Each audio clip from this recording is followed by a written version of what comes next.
Hey, what's up? Zach King from FinalCutKing.com, and I'm going to be going over Motion 5, the software that just came out for $50 in the US. Now, I'm going to be focusing this tutorial for beginners. If you've already had experience with the past versions of Motion, you might want to watch just to take a look at the new layout and understand what everything is, but you can probably figure it out on your own. But for those of you who are really beginning and this is your first time in Motion 5, this is going to be a great tutorial for you. A lot of you might have opened it and felt really scared and intimidated, but let's get started. I want you to feel comfortable by the time we finish this video. So I'm going to change my settings to HD 1080. We've got a time code at 10. You can also do it to frames or seconds. I'm just going to keep it like that and hit open. So you're presented in Motion 5 here with the basic layout. We've got the canvas up here. This is where you're going to be creating your final project, your graphics. You got your timeline down here. Your layers are going to be up here, just like in Photoshop. And then you've got 3 tabs over here to import, to find different filters and effects, and then adjust those in the inspector. So let's do something. Let's just get started. It's kind of my style. I'm going to grab a photo here in the file browser. Again, this is where you can import media such as video, photos, anything from your computer. You can also just drop and drag from your Finder. So I've got a photo of my beautiful dog. It's a boxer. Best dogs in the world. At least I think so. So what I want to do to this, let's go ahead into the library. Start playing around. And we've got behaviors and filters up at the top. I'm going to be posting a lot more tutorials that get more advanced and talk about a lot of the other features here. But for now I'm just going to focus on behaviors and filters today.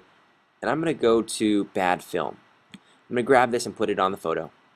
Kind of gives it a black and white desaturated. And if we play it here in the timeline, you can also see it down here. There's a filter icon and its own layer attached to the photo. Now up here is this dialog box, and it's all our settings we can change. And this is called the HUD, the heads up display. And you can access it right here, clicking right down here. Turn it on, and it says bad film. Here's like focus amount, blah blah blah. So many different features you can change. You can also adjust these in the inspector, and this will usually have more options. My voice is a little raspy today. So now let's add some text. First I'm going to bring my focus back down.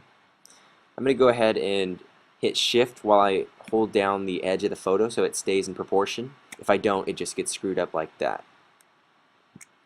And I'm going to center it like so. All these grids should be default on for you. I'm going to go ahead and add some text. Now this area, if you're familiar with Motion in the past versions, all of this used to be up here, and same with this information as well. It used to be in the top. But I'm going to go ahead and add some text.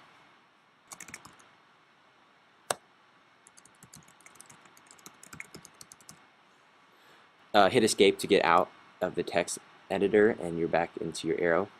If you also need to get back, you can select this transform tool and that'll bring you back. Just like in Word, in the heads up display, I can switch this to center. Drag this over, center it up right there.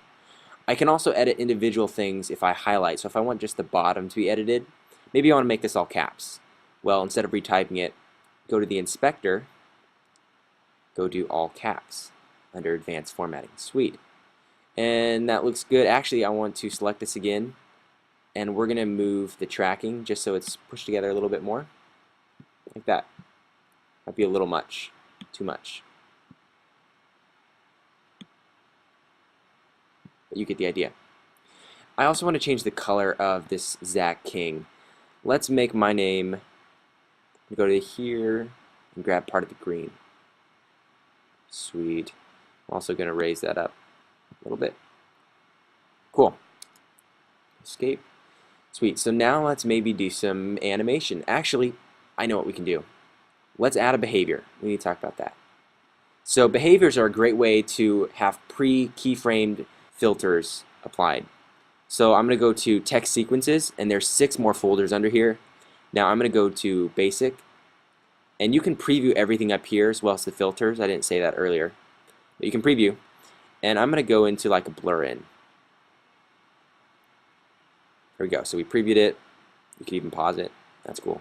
You can either hit apply up here, or you can drop and drag like so. You'll see it's right here. It is about How many frames long is that? So it's 41 frames. I'm going to move it out to 26. If I want it even shorter, I can of course hit O. I and O working here, so O trims it, and it'll just be quicker. There we go. So we've got the filter, we've got the text animation. I know, how about we add some a border along this photo really quick. So we'd go to filters. I'm going to go to border and simple border, drag this on. You can't see it because it's black, the background's black. So let's click this colorful icon and go to transparent. That'll be, obviously we can't see the white as much anymore, but we can at least see our border. Let's edit it.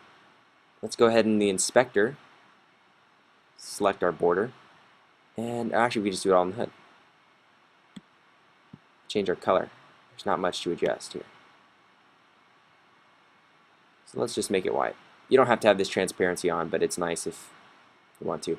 If you want it to be a solid when you export, actually, right click on your canvas, project properties, Command J is also the key, and we're actually going to hit background color or background solid. So that'll export as you see it now, black in the background.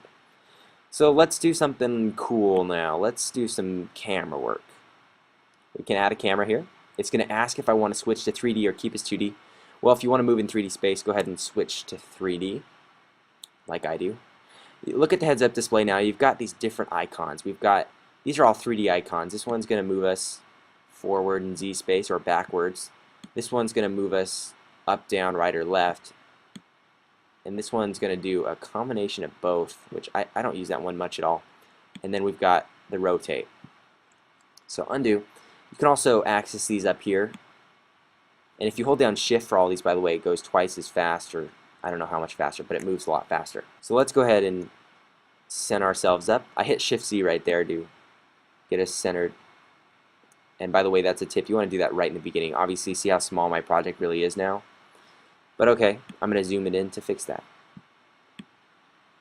We're going to line it up. Now, make sure your playhead's at the beginning of the timeline if you're even following along, or maybe you're asleep by now. Add a keyframe right here with this red circle with the keyframe button. It says record. Now you can either hit the space bar and see where you want to time it out. I'll probably time it out 30 frames in, which is a second in this project. So I'm going to pull it back. Actually, why don't we just go in? So I'll zoom it in, and let's just do a kind of a twist. Okay?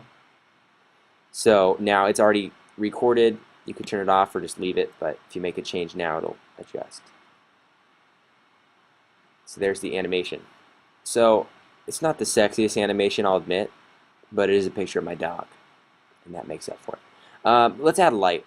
Here's the light button right next to the camera. You're going to see everything else gets dark, and then we've got our light we can adjust. And I just keyframed it. See how I left my keyframe on? So I'm going to undo that. I just said keyframe mom. Okay. Where'd my light go? Select it here. If you ever lose it, grab it. You can also grab it in the layers. I didn't really talk about layers, but you know, if you deselect something or want to just grab my text, select it. So the light, we've got some adjustments. We can do intensity. Usually throw that up. I'm just going to leave it like that for now, but I'm going to show you that maybe I don't want to actually light my text. I just want to light the photo, and I want the text not to be so dark. Well, you could select the text, go into your inspector, and then under properties, you've got this area where you can go to lighting. I guess you have to hit show. And then inherited is on, but you want to turn it off. So it'll go back to regular. You'll just be lighting the photo. So you can change the color of the light, for example. And we could do green. Okay, that's disgusting. For the sake of the tutorial, let's just change the light a little bit greenish. It's there. And I'm not affecting any of my text. Super cool. And you can animate this light as well. I'm going to be making a really helpful, I think it's helpful, and detailed video training, like probably 2 or 3 hours of videos. And you guys can buy it. It supports me in film school. And yeah, I'm working on it, and it's almost done. Look for it in the next week and a half. And subscribe to this channel because I will be giving also a lot of free tutorials. I know some of you are students like me and can't afford all the video training. And if you really do want to get it too and you're a student, email me and just say, hey, I'm a student, and I'll give you a good discount, okay? And feel free to comment if you have any questions, anything. So subscribe, and I'll see you guys in another video. Take care.